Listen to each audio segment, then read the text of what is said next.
Olá, graça e paz.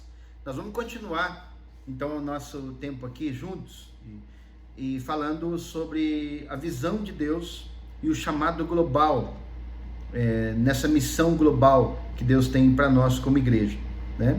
Jeremias, ele, como nós estávamos falando, ele foi chamado para ser profeta às nações e ele profetizou sobre 10 lugares, o qual nós já citamos anteriormente, que aparece do capítulo 46 de Jeremias a 51, que é sobre o Egito, Filistia, Moabe, Amon, Edom, Damasco, Quedar, Azor, Elã e Babilônia. Muito bem. A extensão geográfica do ministério de Jeremias foi impressionante. Foi mais ou menos do Egito a Elã, 2.400 quilômetros, de Damasco a Edom, 800 quilômetros, num cálculo que o ministério de Jeremias alcançou um estimado de 1.900.000 quilômetros quadrados. Mas, olhando toda essa extensão territorial, o qual alcançou a mensagem de Jeremias, é muito provável que Jeremias ele nunca tenha saído de Jerusalém. Mas como ele alcançou essas nações? Nós vamos ver. Sem sair de Jerusalém. Então a primeira coisa que nós aprendemos com isso é a seguinte: a igreja é a base da missão, e é a base para a missão, a igreja local. Jeremias, diz o Eugene Peterson, né? Jeremias ele foi um viajante global sem sair de casa. Então, a igreja, ainda que ela não saia do seu lugar fisicamente, ela deve ter essa visão global transcultural, que alcance o mundo todo. Ela não pode estar fechada no mundinho dela. Ela tem que entender isso, como nós já falamos na aula anterior. E a igreja se torna que é a base de envio, a base de preparação, a base de sustento em oração, de sustento financeiro, de sustento emocional, de sustento pastoral. A igreja é a base. Eu estive pregando e conhecendo Singapura, lá na Ásia, e eu tive o privilégio de conhecer uma igreja lá, local, que tinha uma aproximada de 200 membros.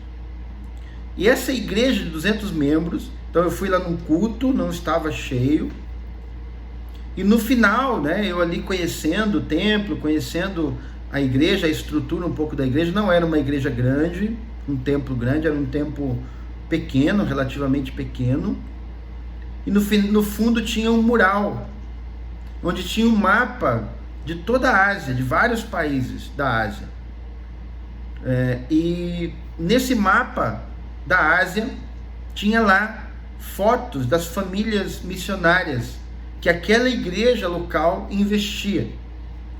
Então, uma igreja de aproximadamente 200 membros investia em 11 famílias missionárias que estavam em 11 países da Ásia.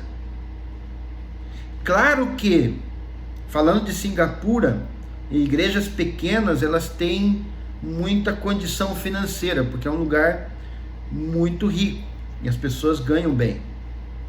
Isso também tem que ser levado em conta. Mas me impressionou quantas famílias eles tinham ali e dava para ver que não era somente apoio financeiro que eles davam. Eles estavam ali naquele mural, aquelas famílias, para que a igreja orasse por eles e não se esquecesse dos missionários.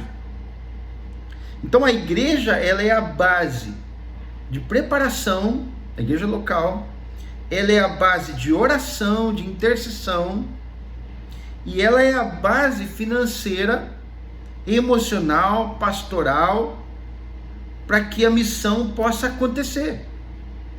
Então a igreja local, ela é a base. Então nós aprendemos aqui com Jeremias, representando a igreja, Deus deu a ele uma visão global, Deus deu a ele uma visão das nações, mas ainda que ele não saísse de Jerusalém, Deus vai usar Jeremias para alcançar essas nações, ainda que ele não tenha saído de Jerusalém.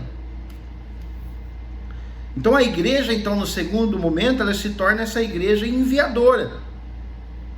Jeremias, se você olhar, né, ele vai preparar muito bem as mensagens que ele envia. Ele vai demonstrar conhecimentos geográficos, históricos, político, cultural daquelas nações ao qual Deus tinha encarregado ele de levar a mensagem. Então, nesse sentido, a igreja enviadora deve se preparar para as missões. Isso é um tema muito importante, né? Os jovens, né, devem se preparar, os pastores, todos devem estar preparados para que Deus possa usá-los mais, né?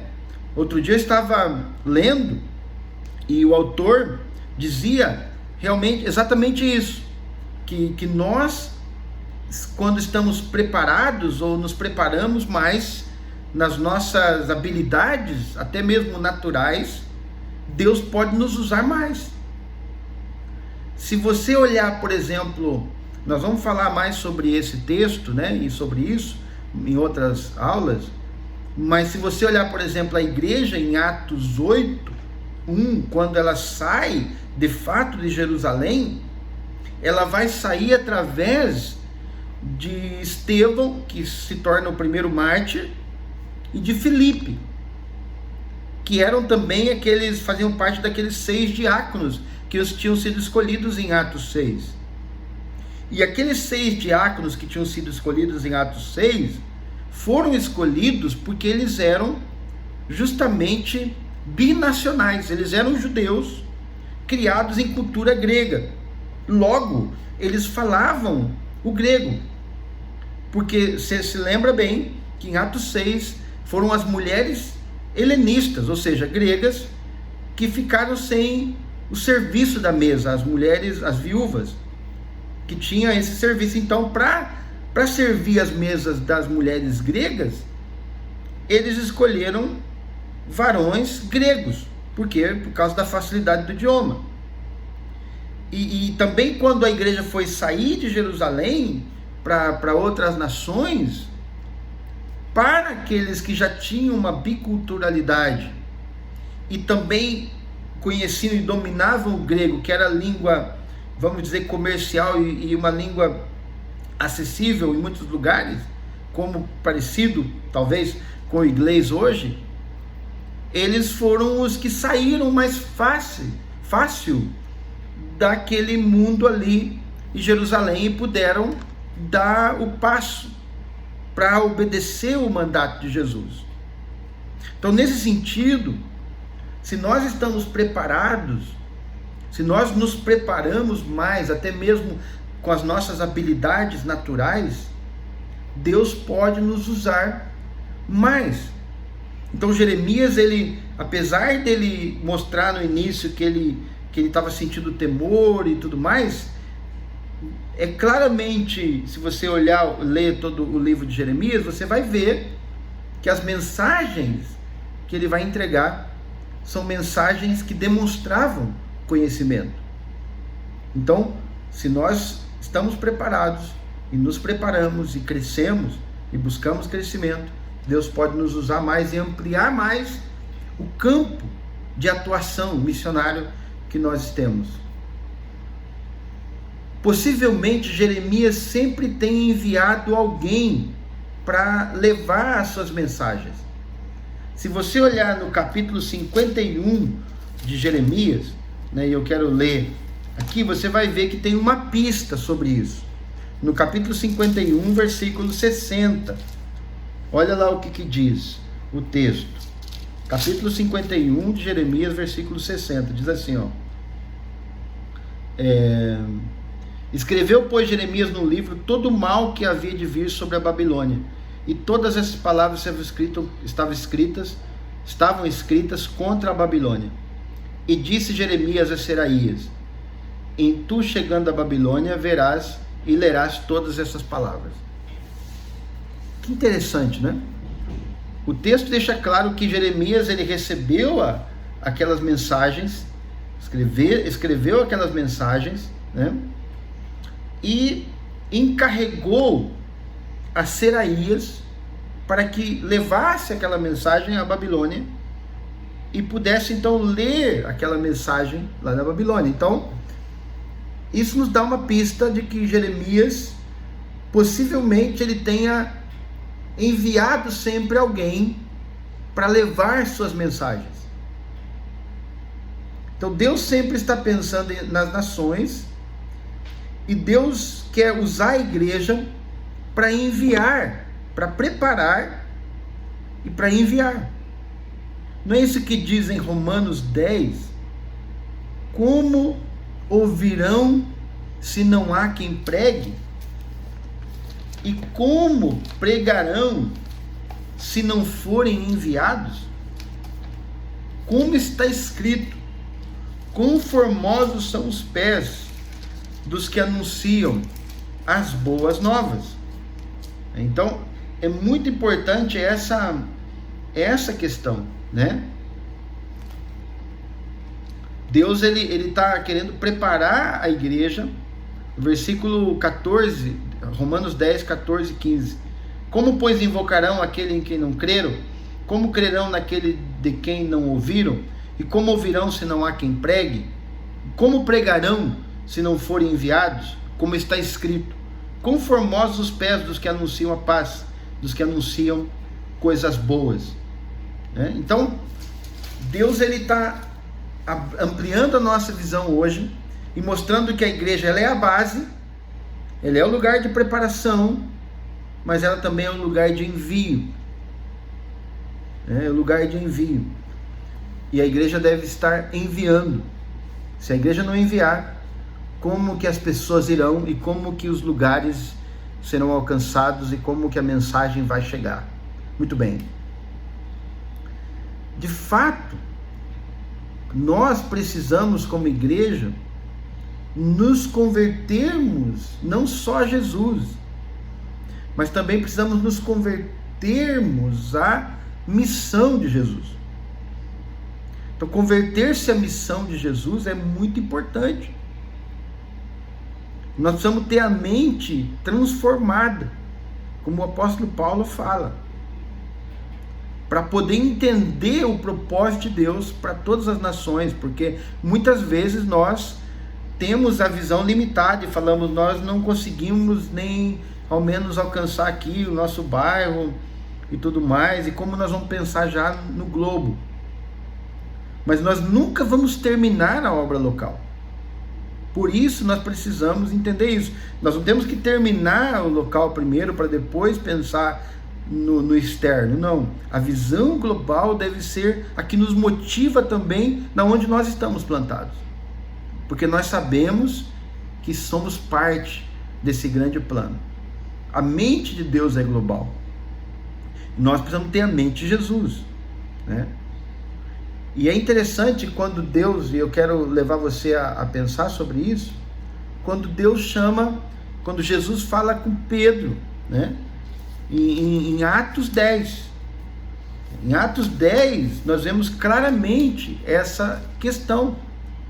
Pedro, diferentemente de Estevão e Felipe, como eu havia citado, ele tinha muitas dificuldades de entrar na casa de um estrangeiro, porque ele considerava que era impuro segundo a lei, e ele tinha razão. Ele vai dizer, olha, no capítulo 10 de Atos, versículo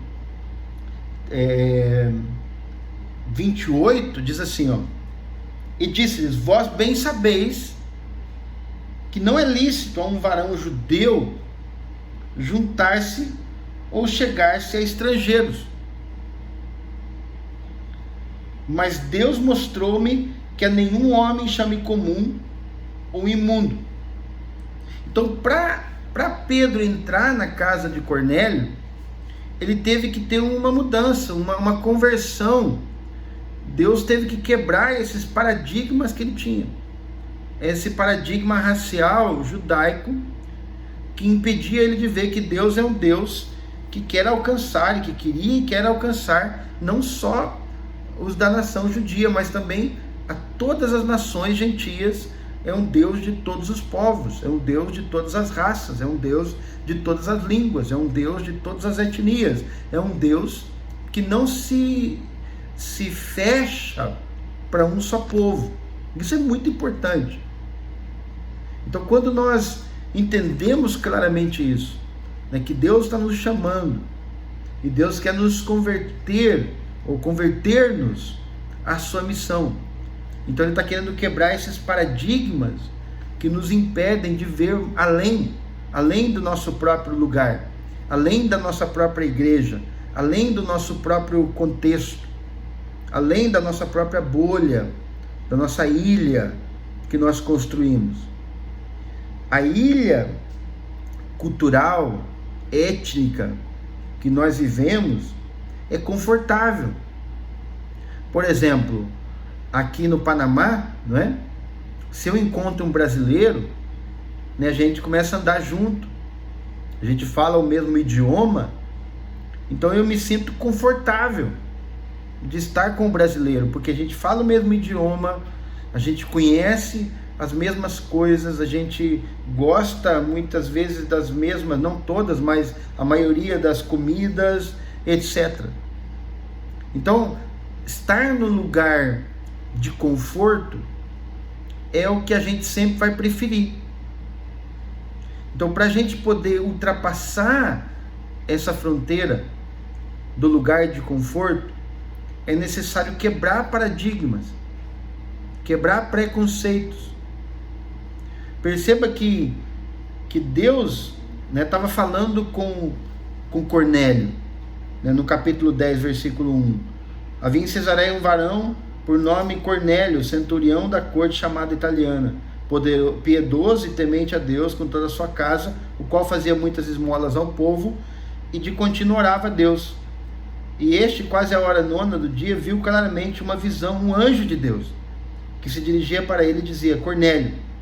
E este, fixando os olhos nele, muito atemorizado, disse: Que é, Senhor? E o anjo lhe disse: As tuas orações e as tuas esmolas têm subido para a memória diante de Deus. Amados, veja que um anjo de Deus já estava falando e se relacionando com Cornélio, que era considerado gentil, impuro, imundo, mas Deus estava lá. E Pedro estava com dificuldade de entrar lá. Então esse é outro princípio que nós aprendemos aqui, missionário. O missionário não chega primeiro que o Espírito Santo. A gente não precisa ter essa neura ou essa pretensão de achar que se nós não formos lá, nada vai acontecer, ou que quando nós chegarmos lá, tudo vai mudar, né? Esse orgulho, ou essa arrogância, porque Deus, ele chega primeiro que o missionário. Perceba que Deus chegou primeiro na casa de Cornélio, e o próprio Deus vai falar com Cornélio para pedir e chamar Pedro, para Pedro explicar. Então o que Deus está mostrando com isso? Que Deus, ele quer usar a igreja para colaborar, mas a igreja não é a dona da pelota, não é a dona da bola. A igreja participa da missão que é de Deus, a missio Dei, a missão de Deus.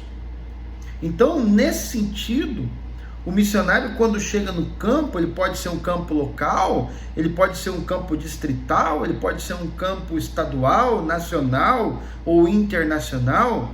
O desafio é o missionário ir e buscar aonde o Espírito Santo já chegou e está agindo. Sinais do Espírito Santo, sinais da ação de Deus. E o missionário entra e colabora. Então, nessa direção, é um privilégio fazer a missão, porque nós participamos do que o Espírito Santo já está fazendo. E isso é muito metodista quando nós falamos da graça preveniente, que é a graça que prevê, né, a salvação, ou seja, Deus buscando o ser humano. Então Deus aqui já estava buscando, mas Pedro é que estava com problema. Então muitas vezes o problema está em nós, na nossa cultura igrejeira, que muitas vezes impede a gente de sair do outro lado da rua para ir buscar aquele que está ali, ou trabalhar com pessoas que são diferentes de nós. Então trabalhar com o diferente é um grande desafio, porque nós sempre vamos buscar os lugares de segurança, os lugares tranquilos. Muito bem, nós vamos terminar aqui essa parte. Então, que nós possamos, como igreja do Senhor, estar preparados para ser impulsionados, para ir além, para romper as fronteiras.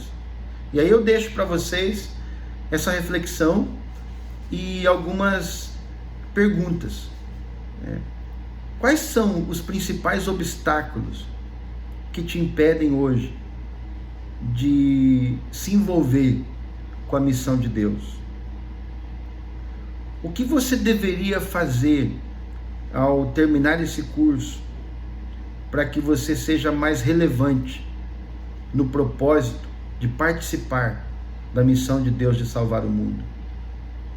Você sente que existem obstáculos em seu interior, em sua mente, em seu coração, que impedem você de ver o diferente como alguém que Deus ama, que criam obstáculos para que você não chegue até eles? O que você vai fazer para que esses obstáculos sejam quebrados? Que Deus possa te abençoar e que você possa refletir sobre essas perguntas, e a gente vai continuar conversando em outras aulas. Grande abraço.